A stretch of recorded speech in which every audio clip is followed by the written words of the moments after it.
Salve, salve galera do InfectoCast, bem-vindos a mais um episódio. Aqui quem fala é o William. Aqui quem fala é o Jordan. Aqui é o João. E hoje temos um episódio especial, um episódio que a gente vai falar de fungo, mas a gente não vai falar de fungo em qualquer situação. A gente vai dar uma priorizada e vai falar de fungos em pacientes imunodeprimidos, que é uma população de risco para esse tipo de infecção, que a gente tem que ter uma visão geral para começar, pelo menos, a entender o assunto, né, Jordan? Exato. E a gente vai... É um tema extremamente amplo, né? Falar sobre infecção fúngica imunossuprimida. E aqui a gente vai focar um pouco mais em fungos filamentosos, né? Então, só para a gente relembrar, já tem episódio sobre isso, se quiser é só checar ali. A gente tem as leveduras, né? Que são, principalmente, a gente tem criptococo. Isso é mais no contexto em alguns pacientes de HIV, pacientes com transplante de órgão sólido. A gente tem a cândida, que é a infecção fúngica mais comum, muito comum em paciente neutropênico, paciente que tem faz transplante autólogo e etc. Tem algumas outras um pouco mais raras, aí eu chamo a atenção para o tricósporo, que também é levedura. E agora a gente vai focar sobre infecção de fungo filamentoso, que a gente tem 3 importantes, né? A gente tem um aspergillus, que é disparado o mais comum, tanto é que a maioria das vezes a gente não faz o diagnóstico microbiológico e acaba tratando pensando que é aspergillus. E tem outras duas que dividem a segunda posição, mas geralmente o Fusarium fica como segunda posição e também temos a mucormicose. A gente vai fazer uma abordagem geral de como que é mais ou menos o diagnóstico sindrômico dessas infecções. É isso aí. É interessante porque sempre importa muito o host. A gente vai falar aqui muito focado em oncohematologia, principalmente, né? E os neutropênicos, algumas outras formas de imunossupressão. Mas a gente vai focar mesmo nessas infecções. E aí a gente vai falar menos de candidemia, então tem episódio de candidemia, a gente fala sobre fungo, sobre esse fungo em uma outra situação. A gente vai abordar mais o filamentoso e o que tem de diferente. Porque com o tempo, né, então a história da profilaxia em hematologia começou assim, muitas infecções por cândida, aí começou a se usar fluconazol e a gente começou a ver muito menos infecção por cândida e começou a aparecer esses fungos filamentosos. Então a gente vai falar muito mais deles hoje, que são os fungos mais importantes aí do mundo moderno, e a gente vai deixar a candidemia para aula de candidemia. Hoje ela virou mais uma coisa de escape, uma situação menos comum. A gente, em geral, está dando profilaxia que pega a cândida. Eu só queria abrir um parênteses. Quando a gente vai falando dos fungos, né? A gente fala, a candidemia é mais comum, os fungos filamentosos. O João até falou a palavra host. Então, tudo isso que a gente está falando, o paciente tem total influência na infecção. O que eu quero dizer com isso? O host, né? Nosso paciente é um paciente imunodeprimido. Quando a gente fala em cândida, a cândida, a gente encontra em todo canto, né? Esse fungo no nosso intestino, né? A gente é colonizado por ela. Já os fungos filamentosos, diferente da cândida, você até pode encontrar eles no ambiente de forma muito presente, mas o ambiente influencia muito mais do que talvez necessariamente a cândida que está lá. Todo mundo deve ter uma cândida no intestino. Exatamente. Então, sempre, no mundo dos imunodeprimidos, sempre vai ser assim, qual é o patógeno, onde ele está, por onde ele entra tal, e como é que é o hospedeiro, qual é o grau de imunossupressão, qual que é o ponto ali das vias imunológicas que está bloqueado, inibido, que não está funcionando, qual a parte. E aí, cada paciente vai ter uma forma diferente. Então, a gente falou da cândida, a gente vê muito em HIV, candidíase mucocutânea. Aí o cara vai para UTI, ele tem candidemia. O paciente oncohemato por causa da mucosite também é outra pegada. Então, são pacientes muito diferentes. Conforme o defeito imunológico, você vai ter diferentes infecções. E aqui a gente vai falar, por exemplo, de aspergilose. Se vocês voltarem no episódio de aspergilose, que a gente falou de todas as formas da aspergilose, a forma da aspergilose crônica, a cavidade, aspergiloma, nós não vamos falar disso. Porque nós estamos falando de um paciente, em geral, oncohematológico, que vai ter uma imunodeficiência grave, ou da imunidade celular, ou ele vai estar neutropênico, normalmente é um dos dois.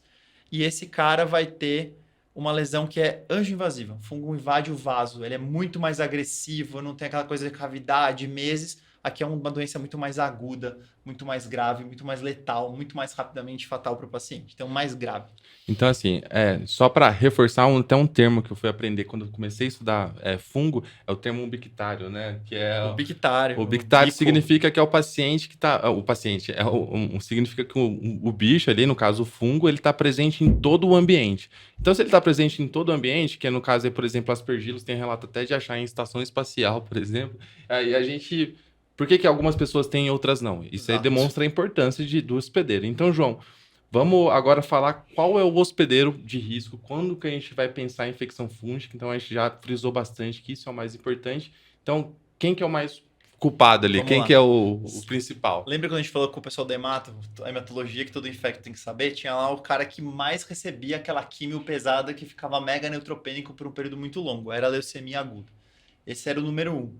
E ele recebia uma terapia de indução para entrar em resposta daquela leucemia, com uma químio bem pesada. Então, a indução, especialmente da leucemia mieloide aguda, mas também da linfóide, mas da mieloide aguda, que é o famoso 3+7, nós falamos bastante sobre isso no episódio com os hematos, é aquela que vai ter uma neutropenia bem prolongada. Se o paciente for refratário, então ele recebeu um ciclo, não dá certo, ele recebe mais um ciclo, mais um tempo de neutropenia. Então esse é um doente classicão, muito assim característico desse paciente fazer uma infecção fúngica invasiva. Esse termo que a gente vai usar, a gente vai fazer várias vezes, doença fúngica invasiva, a gente vai falar esse termo aqui, porque é o termo que é usado em oncohematologia para essas infecções que são realmente graves. E porque muitas vezes a gente não tem exatamente qual é o fungo. A gente tem uma ideia. Então a gente fala doença fúngica invasiva, depois a gente fala aspergilose pulmonar invasiva, por exemplo, que é a forma mais comum.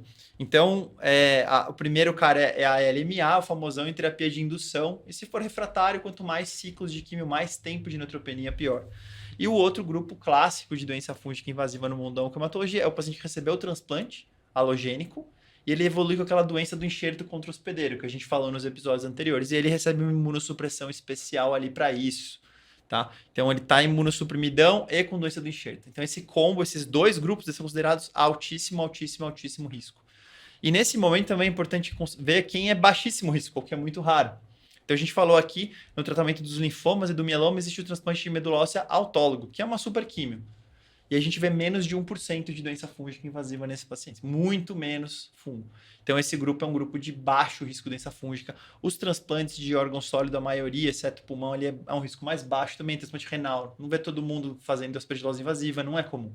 Tá? E aí nós temos hoje uma categoria que é a mais difícil, que é a categoria de risco intermediário, que aí é uma bagunça. Que aí começa a ficar super difícil. Porque a gente sabe quem tem baixo, quem tem alto, e aí no meio... Cada vez que eles inventam alguma molécula, uma situação, um corticoide, uma combinação de drogas, um mecanismo novo, pode aumentar o risco dessas infecções. Então, beleza. Então, a gente viu assim que então tá muito relacionado com um deficiente de imunidade inata, né? Deficiente de neutrófilo, que é a primeira coisa que chega ali para combater a infecção. Então, a gente sempre pensa muito, quando o paciente está neutropênico, o paciente está com 0 neutrófilo, a gente fica super preocupado. Mas uma coisa que eu quero chamar a atenção, que o João falou... Às vezes o paciente está com uma doença do enxerto contra o hospedeiro, às vezes ele fez um regime de condicionamento que fez uma linfodepressão, então é muito importante também a imunidade celular, não só a deficiência de neutrófilo. Então, às vezes o paciente está com neutrófilo bom. E aí Exato. o paciente tem um GVHD, né, que é a doença do enxerto contra o hospedeiro, está usando uma dose super alta de corticoide, ou então tem que usar alguma outra medicação linfodepletora, e esse paciente é um alto risco. Aí, na parte do intermediário, Que é o mais difícil. que é o mais difícil, a gente começa a fazer uma somatória de coisas e vai muito também pela experiência clínica e tentando entender alguns fatores de riscos que podem aumentar ou diminuir esse fator de risco que a gente vai pensando, né?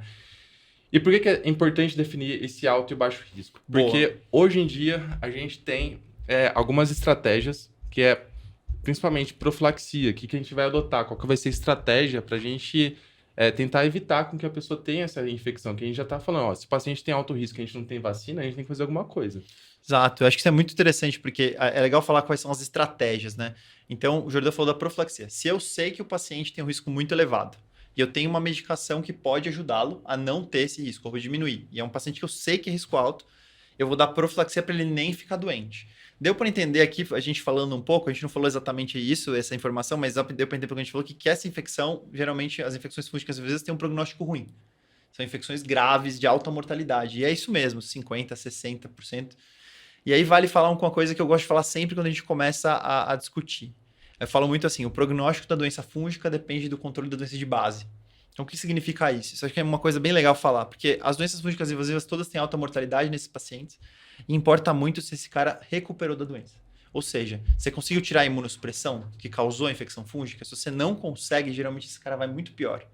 Então, a gente fala muito assim, tá com leucemia, tá bom, fez a indução, continua com a leucemia, não, tá refratário. Se esse cara não recuperar os neutrófilos, por exemplo, ele vai morrer de infecção fúngica. Importa muito o controle da doença de base. No transplante de medula com doença do enxerto, se a doença do enxerto você não consegue controlar ela e reduzir a imunossupressão, geralmente isso também significa problemas para o paciente. Então, parte do tratamento e do prognóstico dessa doença de alta mortalidade é o que você faz com a causa, com o problema imunológico dele. Inclusive, o tratamento, um dos princípios também é você manter até reverter, se possível, o problema que causou. Então, até ele recuperar da neutropenia, você mantém o antifúngico, por exemplo. E aí, uma estratégia é a profilaxia. O que é profilaxia? Dar uma medicação antes do paciente ficar doente, porque eu sei que o risco dele é alto. Essa é uma estratégia. Outra estratégia é uma coisa mais antiga. A gente falou já discutindo neutropenia febril aqui, que é febre, pensar em fungo porque o antibiótico não está resolvendo. Tem essa história? Tem gente que começava antigamente o antifúngico empírico. Eu não sei o que é, começa o antifúngico porque o paciente está mantendo febre. Era uma estratégia mais antiga. Ou mesmo quando você vê uma imagem, uma lesão, alguma coisa que sugere fungo. Então, estou olhando o meu paciente, aparece uma lesão na pele que sugere infecção fúngica. Aparece uma lesão no pulmão que sugere infecção fúngica. Eu trato empiricamente. Aí tem a terapia dirigida, a estratégia de terapia dirigida, claro, a hora que eu isolei o fungo, tá na minha mão, eu sei qual fungo é, eu dou a terapia adequada para ele. Eu vou descalonar, vou ajustar. Essas terapias empírica dirigida, elas podem ser um pouco tardias, porque o paciente já está doente. Então a profilaxia começa antes do paciente ficar doente, a empírica quando ele já ficou doente, eu não sei ainda o que é, e a dirigida quando eu sei exatamente o que é. E no meio do caminho existe uma estratégia que a gente falou muito no episódio de citomegalovírus, que é a estratégia chamada preemptiva. O que significa isso? Preemptivo é um termo que vem da guerra, significa atacar antes de ser atacado. Eu sei que você é atacado, então eu vou atacar primeiro. Então eu uso um marcador, um biomarcador, para saber, esse cara vai ter infecção fúngica? Antes dele ficar com uma consequência da doença, ele tem um marcador positivo.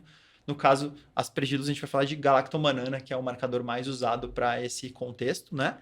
E eu vou fazer esse marcador de maneira seriada, às vezes o marcador positivo antes do cara ficar doente. Daí eu sei que esse cara merece um tratamento diferente. Então são 4 estratégias: profilaxia, a preemptiva, que usa um marcador antes do paciente ficar doente, a empírica, quando o paciente já está com suspeita de fungo e eu começo o antifúngico rapidamente, e daí a dirigida, quando eu sei exatamente do que eu estou falando. E a gente vai trabalhar com esse grupo. A dificuldade maior é saber, profilaxia é para quem tem alto risco, mas e o intermediário? É difícil de escolher essa estratégia. Então tudo isso vai ser baseado em risco. Ah, meu paciente é muito baixo risco, não preciso fazer nada disso, eu vou fazer só terapia empírica se ele tiver uma suspeita. E tem alguns que eu posso fazer o biomarcador. Então essas são as estratégias que a gente tem para abordar as infecções fúngicas de um modo geral. E aí você pode pensar, se é intermediário, na dúvida, dá profilaxia. Mas é um problema, né? Porque, exatamente, às vezes, até quando o paciente é alto risco, às vezes a gente não consegue dar por diversas questões. No momento da situação do transplante, existem muitos motivos do paciente, por exemplo, piorar a função do fígado, a função hepática. Pode ser, sei lá, um GVHD, doença do enxerto contra hospedeiro precoce, ou então ali mais precoce ainda o paciente pode ter uma doença veno-oclusiva. Toxicidade da quimioterapia. Quimioterapias, que é super hepatotóxica, e as profilaxias de antifúngicos são medicações que são classicamente hepatotóxicas, que são os azólicos. Alguns mais do que os outros, e além disso, muita interação medicamentosa. Então, isso, assim, a gente às vezes esquece de pensar em efeito colateral, quando a gente está falando de paciente imunocompetente. Se tiver, a gente suspende, observa, mas é muito comum isso no paciente da oncohemata. Então, por isso que a gente pondera muito, tá? E aí, me fala aí alguns fatores de risco desses intermediários, que a gente leva em conta. Esses intermediários é interessante porque a gente está tendo pacientes cada vez mais tratados. Então, a gente falou muito de mieloma aqui, daí as meninas falaram pra gente na aula que tem uma molécula aqui, outra molécula, agora tem o bispecífico, tem o CAR-T-cell, tem não sei o que, um montão de coisas. E essas terapias vão fazendo o seguinte. Então, por exemplo, a leucemia linfóide aguda, LLA. Tem o paciente que responde super bem, tem o paciente que faz 1 ano de quimio e fica neutropênico, tem o paciente que usa uma molécula-alvo que aumenta o risco. Então, um exemplo que está muito em uma alta, que está se falando muito, são os inibidores de BTK, ou inibidores de Bruton kinase, que se usa para LLC e para linfoma do manto. Então, é uma molécula que inibe a função de célula B, mas existe um pouco de inibição de tirosina quinase de outras partes do sistema imunológico. E o IBTK, principalmente quando associado com corticoide ou com neutropenia, os pacientes têm mais infecções fúngicas, inclusive com infecções fúngicas do sistema central, que é uma coisa rara, vira e mexe aparece. Outro exemplo, os bispecíficos ou o CAR-T-cell dão uma coisa chamada síndrome de liberação de citocinas. A pessoa fica inflamadona, porque recebeu células novas, né? Células T, né? Ou o bispecífico que estimulou as próprias células T da pessoa, né? E ela faz uma coisa chamada síndrome de liberação de citocinas, que é literalmente você inflamar muito, como se tivesse com uma infecção, mas sem ser infeccioso. Uma ativação celular grande, né? E aí se usa corticoide, se usa bloqueadores de interleucina 6 ou outras moléculas. Anti-TNF se usa em pacientes com doença do enxerto. Enfim, se usa essas moléculas para controlar o efeito adverso. aí o paciente fica imunodeprimido e faz infecção fúngica. Existe o mieloma múltiplo, muitas vezes, muito politratado, muitos tratamentos de mieloma seguidos, o cara nunca para o corticoide, sempre fazendo mais um tratamento. Então, ali existem alguns pacientes que vêm aparecendo. O transplante, aí nós estamos falando um pouco de sólido brevemente, mas transplante de pulmão, por exemplo, tem muito mais infecção fúngica dentre os transplantes, lógico, né? A via aérea, né, tá exposta, vai ter aspergilos no ambiente, esse pulmão que é imunodeprimido naturalmente vai respirar aquilo. Então tem essas coisas todas, geralmente essa associação de moléculas que bloqueiam o sistema imunológico com os diferentes tratamentos, vem aparecendo cada vez mais como causas aí de infecção fúngica, né? Tá, e uma outra coisa que gosto de chamar atenção é o próprio citomegalovírus, né, que você citou, É verdade. é algo que vem muito associado, né? Às vezes a gente tem alguns estudos que falam que não tem muita associação, existe ainda é uma lacuna aí de conhecimento, a gente não sabe se o CMV é só um marcador de linfodepressão, um marcador de que o paciente está imunossuprimido, ou se ele realmente tem um papel como um possível agente imunomodulador que possa aumentar essa Exato. chance do aspergillus ou de qualquer outra infecção fúngica possível, invasiva, né? Mas é uma coisa que é muito comum também na Associado. prática clínica. Não? Então, o paciente que, sei lá, já está com uma doença do enxerto contra hospedeiro, daí reativou Ativa o o CMV, que também já é um fator de risco associado. Você vai ver o paciente está super linfodepletado. Enfim. Aí ele toma o GAN e fica neutropênico por causa do GAN. A gente vê muito isso na prática. A gente falou aqui no episódio do CMV. GAN tóxico para medula. Pronto, mais um fator. Uhum. E, enfim, essa é uma outra coisa que eu queria chamar a atenção. Então, a reativação de citomegalovírus, às vezes até de outros vírus também, tipo o adenovírus, pode ter uma associação com infecção fúngica invasiva. Recaída de doença, a gente não precisa nem falar, que daí já entraria mais como, eterna, né? como um quadro de alto risco. Tem algumas outras medicações novas que a gente ainda também não sabe muito bem. Por exemplo, o venetoclax.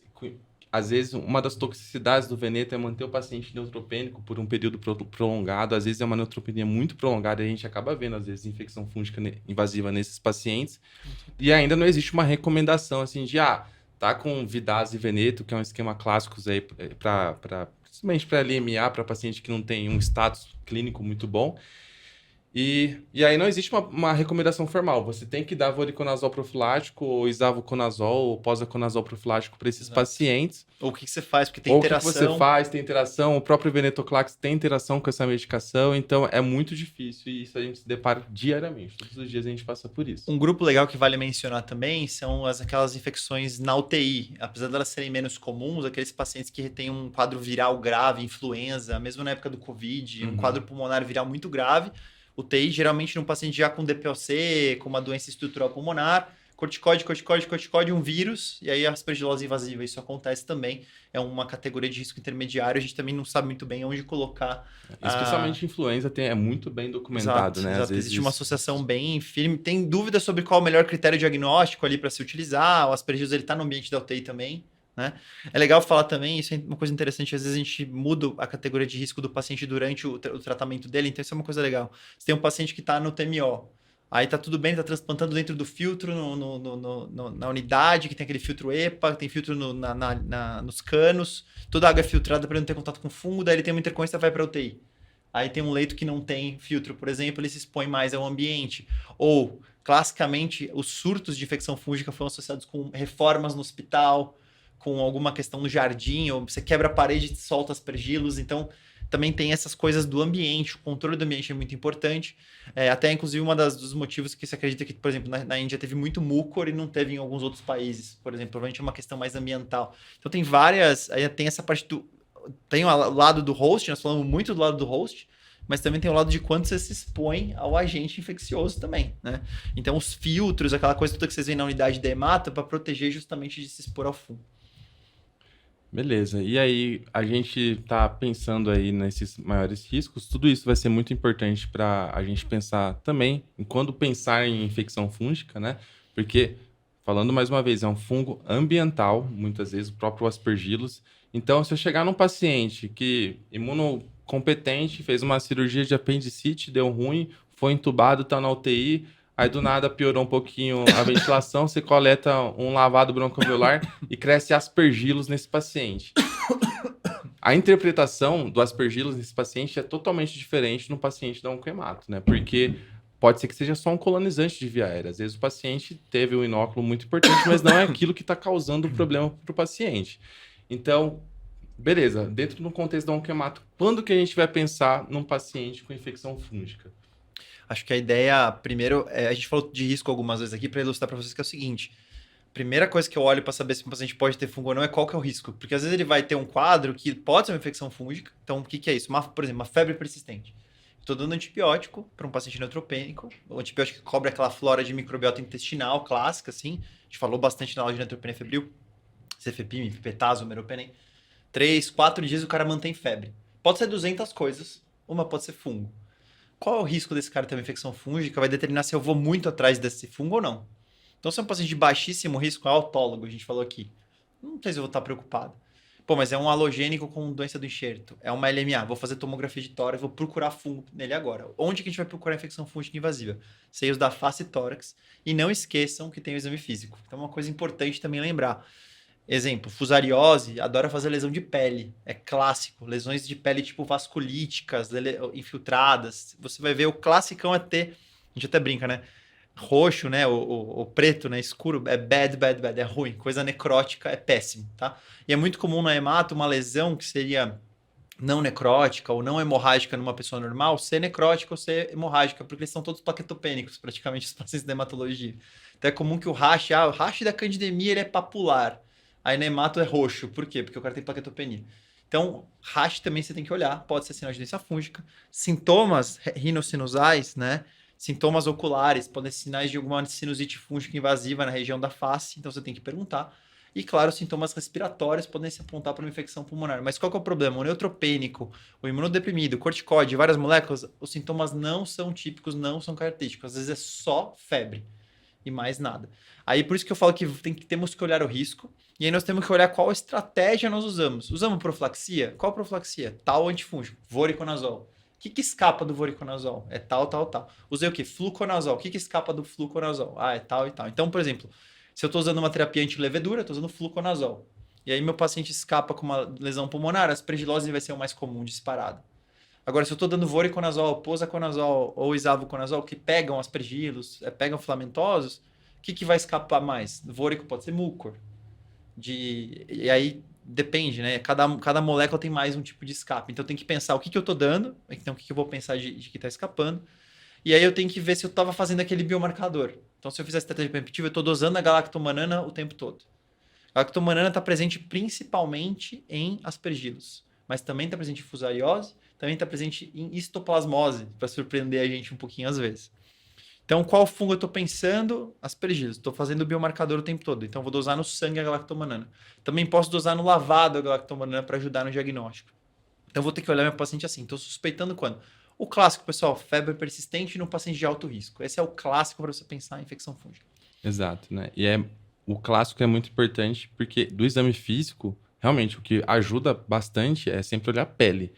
Não espere seu paciente ter um sintoma respiratório, lógico, você vai examinar o seu paciente, mas não espere isso, né? Não, mas tem que otimizar, não é exato, assim. né? Não espere que você vai ter uma ausculta típica de Você não- consolidação, não vai. Às vezes o paciente vai ter, sei lá, às vezes pode se manifestar como um infarto pulmonar, porque é um fungo anjo invasivo, às vezes o paciente do nada tem uma hemoptise maciça e era uma infecção fúngica que você deixou de fazer o diagnóstico. Então, ter esse limiar, por isso é importante estratificar o risco e a maioria das vezes o que a gente quer é fazer o diagnóstico radiológico antes do diagnóstico do exame físico, né? Porque, a não ser que você seja o cara ali do exame físico, Você para consegue identificar detectar um um nódulo pequenininho assim, para ver que tá alterado, aí você é muito bom, mas a gente vai ver isso na tomografia e tá completamente relacionado com o prognóstico, a gente fazer o diagnóstico precoce dessas infecções e isso diminui a mortalidade, você pegar ela enquanto ela ainda é um pequeno nódulozinho do que quando ela já está super consolidada, cavitada, no estágio mais avançado. Então, é importante isso. Otimizar o exame físico significa valoriza as queixas respiratórias do seu paciente. Quase qualquer queixa respiratória de um paciente está persistindo com febre, faça imagem. Quase qualquer uma. A gente vai valorizar. E lesão de pele... o cara fala assim, uma lesãozinha nova. Olha, às vezes o diagnóstico vem com a biópsia da dermata. Às vezes sai mais rápido do que todo o kit de coisas que você vai fazer de propedêutica. Aí, falando um pouco disso que nós estamos falando para ficar claro, né? Então, como é que funciona? O paciente inala o fungo. A gente está falando de aspergilose, de fusariose, principalmente. Esse paciente inala o fungo. O que vai acontecer no pulmão desse cara? Primeiro, o fungo causa uma lesão inespecífica no pulmão. É um infiltradinho. às vezes é uma árvore em brotamento, às vezes é um pouquinho de vidro fosco, é uma bobeira, né? Aí ele vai começar a invadir os vasos sanguíneos e fazer um infarto pulmonar. Como que fica isso na imagem? E aí esse aqui é legal a gente comentar porque é o que cai nas provas e é o que acontece na vida real mesmo, que existe um sinal chamado sinal do halo. Halo é anel, né? O que é isso? O fungo vai lá e infarta o pulmão. Onde ele infarta o pulmão fica consolidado, fica branco na tomografia. Só que o pulmão tem dupla circulação, artérias pulmonares, mas também das artérias brônquicas. Então todos os infartos no pulmão, lembra, são infartos hemorrágicos, com sangue em volta. Sangue dentro do alvéolo fica como vidro fosco. Então é um nódulo com halo de vidro fosco. Isso é típico de aspergilose pulmonar invasiva nesse paciente específico. Tem que ter o host, não é qualquer paciente, tem que ter este paciente, tá? Paciente oncohematológico, de alto risco, a gente comentou aqui, febre persistente, ou então você tem um sintoma pulmonar, você tomografa, nódulo com sinal do halo. Esse é o típico para você pensar em aspergilose invasiva. Ele começou a invadir e infartou. Se eu pegar muito antes de formar o halo, eu não vou ver isso, eu vou ver um achado específico. Pode estar lá, já o comecinho da infecção fúngica, ele não é específico. Passa o tempo, essa região ela pode consolidar e virar uma consolidação. Aí você vai ter mais dificuldade, porque ele volta a ser inespecífico de novo. Aí você fala assim, putz, uma consolidação é fungo? Não, muitas vezes pode ser. Vocês vão ver muitas vezes pacientes da oncohematologia com quadro grave pulmonar, a gente dá antifúngico. Nossa, mas a imagem é de consolidação. Sim, porque às vezes eu peguei meio tarde. Acontece. E quando ele recupera imunologicamente, volta os neutrófilos, ele pega a medula no transplante, ou ele recupera da quimioterapia, o que vai acontecer? Aquele infarto pulmonar, vai os neutrófilos para lá e fazem uma cavitação, cavita aquilo ali. E aí forma, né, como o paciente está deitado, a bolinha fúngica cai e forma um crescente aéreo, que é outro sinal muito bem descrito. Sinal do halo, na fase neutropênica, vira um sinal do crescente aéreo. Isso é típico de uma evolução de uma infecção fúngica. Tá? Então, essa é a característica. Como vocês sabem que tem esses estágios de evolução, dias, né, que para evoluir, é claro que em determinados momentos eu vou ter diferentes métodos diagnósticos também. Então, no primeiro momento, um achado muito inespecífico pode ser que eu não descubra que esse paciente tem infecção fúngica. Ou pode ser que ele só tenha um marcador no lavado. Então, ele não invadiu ainda o vaso suficiente para eu pegar no sangue. Eu pego só no lavado. Então, a galactomanana, o PCR para aspergilos, vai na broncoscopia para fazer o diagnóstico. Às vezes já tem o sinal do halo. Tipicamente, no sinal do halo, a gente vai conseguir achar a galacto no sangue, por exemplo. Nem sempre, mas vai ter uma chance maior. Às vezes já está muito inespecífico o achado, aí já é para ter galacto no sangue. Ou eu vou ter que lavar porque parece uma pneumonia bacteriana. Então, como é que eu vou saber o que é? Então, é comum que a gente comece suspeitando, vê a imagem, comece o tratamento e vai fazendo imagens seriadas. A gente falou que o exame físico não é muito bom, porque é um nódulo pequeno. Então, a gente faz imagem, repete a imagem com 5 a 7 dias. Às vezes, a conduta é, não sei, vamos repetir a imagem daqui a um tempo. Muito comum. É muito comum que a gente faça isso, porque o risco é meio intermediário, o paciente está bem, ele está com profilaxia. E assim, não é um paciente que é tranquilo de você fazer um lavado, é um paciente que tem duas plaquetas, que se ele tossir ele vai sangrar. Ele está transfundindo, mantendo menos de 5.000. Exato, então não é tão simples assim, vamos biopsiar esse nódulo. Vamos ressecar, fazer uma ressecção pulmonar. Então muitas vezes a gente fala, vamos esperar uma semaninha, a gente repete a toma aí para ver a evolução, ver se aumentou esse nódulo, enfim. O Jordan falou uma coisa muito legal, eu só queria reforçar que tem um estudo de 2007, mostra bem isso, né? Quem descobre com o sinal do halo tem um prognóstico melhor. Porque você pegou mais cedo a doença do que a hora que já virou uma consolidação, uma coisa assim. Então, o sinal do halo é um bom sinal para você descobrir a doença ali. Você consegue tratar esse paciente com uma evolução melhor, tá? Então, é bem legal reparar isso, né? A hora que o fungo fica muito invasivo, aparece o marcador no sangue, faz todo sentido, tá? Se não, tem que ser no lavado. Então, a gente sempre, se possível, seria bom fazer lavado de todo mundo. Mas, como você falou, o paciente tá grave, tem risco de você causar uma hemorragia, tá plaquetopênico, tem que ter um broncoscopista que tem experiência e vontade de fazer isso. Então, esse é o mundo. A gente falou muito de pulmão, né? A doença mais comum é pulmonar, mas outra doença que existe também é dos seios da face. E aí vale mencionar também isso. Então, a gente faz tomografia sempre seios da face e tórax, é meio diferente, né? Por que seios da face? Porque seios da face é muito importante também. A gente inala o fungo. E os seios da face tipicamente são áreas que o antifúngico tem uma penetração ruim, ou que tem uma questão de mais facilmente ter muito contato com ar, né? Ali não passou por uma... É como se fosse um grande filtro para os pulmões, né? E a gente pode descobrir lesões fúngicas invasivas no nariz, mesmo com a tomografia normal. Então, às vezes, a tomografia de seios da face vem normal, você tem que falar para o otorrino ir lá e olhar. E quantas vezes um paciente com febre persistente, tomo de seios da face e tórax normal, a gente fala, otorrino, vai dar uma olhada. Eles fazem nasofibro E a infecção fúngica invasiva do nariz começa tipicamente na concha média. Então vai lá, a concha média está pálida. Por quê? Porque o fungo infartou a concha média e ficou branquinho pálido. O tempo passa, o fungo cresce feliz, fica com o branquinho, o palidez vai indo para a borda e no meio vai necrosando. Aí faz necrose, aí o fungo aparece. Aquela forma, a gente fala o peludinho, né? Que é a forma reprodutiva do fungo. Ele está na matéria orgânica felizão lá, o cogumelão, né? Feliz, porque está se reproduzindo e tal. E aí que ele vai começar a invadir os ossos e realmente... Então, não é para esperar a tomografia mostrar o osso erodido para você falar, fungo no nariz. Agora já está super avançado e super grave, né? E ao contrário do pulmão, o nariz a gente consegue operar com muita segurança. Então, dá para ressecar a lesão fúngica do nariz com ótimos resultados. Eu acho importante isso que você falou, João, porque até hoje a gente não tem um marcador ideal que vai rápido conseguir me ajudar a definir que esse paciente tem uma infecção fúngica.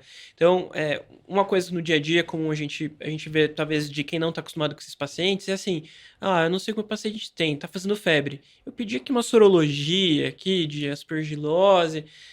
Nesses pacientes, por 2 motivos, elas não vão trazer algum resultado, a sorologia em si, com algum significado clínico. Primeiro, o paciente está imunossuprimido. Você pode ter um falso negativo que não vai te trazer uma mensagem verdadeira.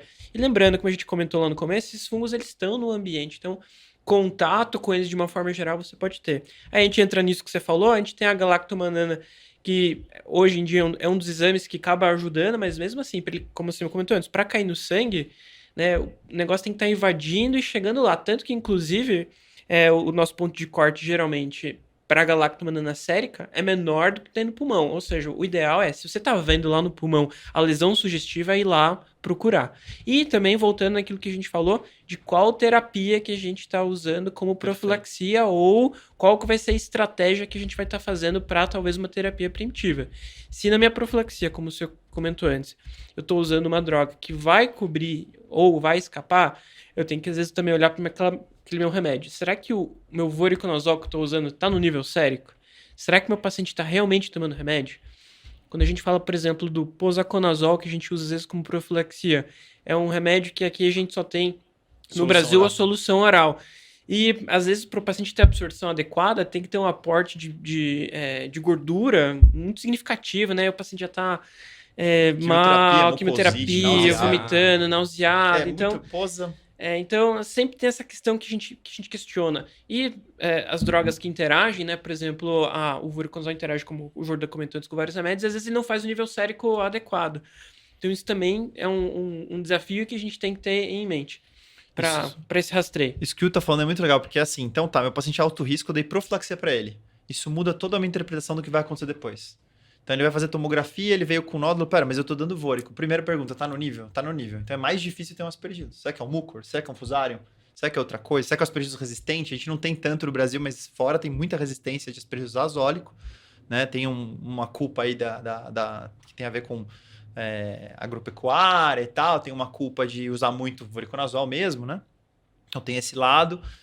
Depois, o meu biomarcador, o que você falou que é muito importante. Se eu estou com uma droga anti-filamentoso, geralmente a galactomana perde sensibilidade. É mais difícil dela vir positiva no sangue, então a gente vai recorrer mais pro lavado num paciente com profilaxia, de um modo geral. Então isso que você falou é muito importante. Tá? Então você tem que... A galacto vai para uma... É melhor fazer no lavado? A gente vai... No paciente imunodeprimido como esse que nós falamos, neutropênico, imunidade celular lá no pé, a gente vai procurar bicho, pedaço de bicho. É ruim procurar sorologia, evidência imunológica, evidência indireta. Tem algumas coisas tentando ver, assim, umas vias inflamatórias e tal, mas a prática clínica procura o bicho na cultura, mas a cultura demora. Então, coisas que são mais rápidas, biomarcador e PCR. Hoje tem PCR de aspergillus para fazer no lavado, que ajuda bastante a gente a saber se ele está lá, tá? Então, acho que essas coisas ajudam bastante a gente. E no nariz, a amostra, você também pode mandar o tecido para cultura e o tecido para sequenciamento. Hoje você pode sequenciar o DNA do tecido diretamente e aparecem uns fungos que só vendo, a gente tá cada vez mais vê fungos muito diferentes, né? E aí sempre aquela história, é do ambiente, é infecção, mas em quem que esse fungo do ambiente causa infecção? Relatos de caso em neutropênico, leucemia, tá. Então, os fungos nesse mundo, eles têm que interpretar com muito cuidado que fungo eles são. Então, é legal isso e lembrar sempre de equilibrar, né? Qual que é o risco do seu paciente, o que ele está usando de profilaxia. Então, que momento da doença ele está? É sinal do halo? É inespecífica a imagem? Que momento que eu estou? É seios da face? Acho que todas essas coisas elas nos ajudam bastante, tá? O mucor, acho que vale mencionar um pouquinho sobre ele, que é uma doença geralmente muito agressiva de seios da face. A mucormicose rino-órbito cerebral é uma coisa que você vê a foto, você nunca esquece, né? Que é um fungo muito invasivo, que gosta de começar nos seios da face e ele vai invadindo local. Ele não é tão sistemicamente avançado, mas ele avança muito localmente. E aí ele pega olho, órbita, né? Começa a causar problemas, pode pegar seno central, geralmente vira uma coisa meio intratável. Então o tratamento ele é muito cirúrgico, além do antifúngico. É. E assim, o mucor, né, diferente do... Esse é no paciente diabético descontrolado, esse é o clássico, né? Vai ser só sinusite, você não vai ver uma pneumonia por mucor em paciente diabético. Ah, sim. Mas no paciente neutropênico, super imunossuprimido aí da oncohemato, às vezes pode acontecer. Inclusive, existe até um sinal que é um pouquinho mais específico para mucormicose, que é o sinal do halo invertido, né? Que ele é um pouquinho mais específico do que do aspergillus. Mas, enfim, né? Eu acho que é um tema muito grande, a gente não vai conseguir esgotar. A gente conseguiu falar um pouquinho aqui do aspecto geral, quem que é o paciente de maior risco, como que a gente pensa. Eu acho que a fala do William foi muito boa, né? Essa questão da gente valorizar os biomarcadores, mas também saber que se o paciente estiver em profilaxia, vai diminuir a sensibilidade. Às vezes, o paciente tá com a profilaxia no nível sérico adequado, o paciente... A gente tá fazendo tudo certinho, mas às vezes a doença de base é muito ruim, mesmo assim ele pode ter o escape. Mesmo a gente fazendo o melhor, deixando ele com filtro EPO, botando ele num saco plástico ali assim, dando 500 Todos os antifúngicos no nível mais adequado possível. Se ele não tiver neutrófilo, tanto é que existe, a gente pode discutir em tratamento sobre transfusão de granulócito, outras estratégias, mas enfim, foge um pouco do Ele nosso tem que objetivo. recuperar da doença dele e recuperar imunologicamente, senão mas ele não isso, vai bem. acho que é o grande recado, né? Que se o paciente tiver não recuperar da imunidade, no final vai ser muito difícil a gente tratar essas doenças. Inclusive, em algumas situações, né? Às vezes você conversa com o transplantador, né? O médico, o oncologista, o hematologista que está acompanhando. Às vezes é o tempo de, se possível, dar um stop na imunossupressão, na químio, né? Mais de uma vez, às vezes o paciente está com uma lesão fúngica invasiva ali, às vezes você está investigando ou já está tratando, e você dá um time out, dá um tempinho. Ou diminui a imunossupressão no máximo que der, ou tira alguma molécula. Mas você tocou um ponto muito legal. Só para encerrar aquele raciocínio das estratégias, só lembrar, o tratamento que você vai dar depende da profilaxia também. Então não vamos esquecer disso. Perfeito. Então, tô dando voriconazol. Diagnostiquei uma nova doença fúngica invasiva. Tá no nível. Acho que eu vou ter que tratar com outra coisa. Então, só lembrar que o que você vai dar de terapia para um escape depende do que você está dando de profilaxia. Acho que é importante lembrar isso. E esse segundo ponto você tem que fazer o que você pode para recuperar o cara imunologicamente. Então, se a doença do enxerto, dá para diminuir o imunossupressor? Dá para tirar o anti-TNF desse paciente, por exemplo? E ao passo que, às vezes, acontece uma outra coisa interessante também. Então, o paciente fez uma leucemia aguda, e ele descobriu a doença fúngica invasiva, mas ele não recuperou. Ele precisa transplantar a medula, por exemplo. Às vezes a gente fala, transplanta com a doença, pelo menos controladinha na medida do possível, porque senão ele nunca vai ter neutrófilo, por exemplo. Faz outra químio, não tem problema, porque esse cara precisa recuperar. Então, às vezes, a gente vai tratar nossa estratégia baseada no seguinte: esse cara precisa recuperar neutrófilo. Como é que eu faço isso? É com transplante. Então, às vezes, a gente toca o transplante. Antigamente, essa coisa de não transplantar de jeito nenhum se está com aspergilose. Hoje em dia, não, ao contrário. Controlou a doença da medida do possível. Tem neutrófilo? Não, não tem. Só vai ter com transplante? Só vai ter. Então, vamos transplantar e fazer o melhor que a gente puder com a doença. Porque se ele não recuperar, ele não vai melhorar dessa doença. Acho que isso é um detalhe que é interessante mencionar.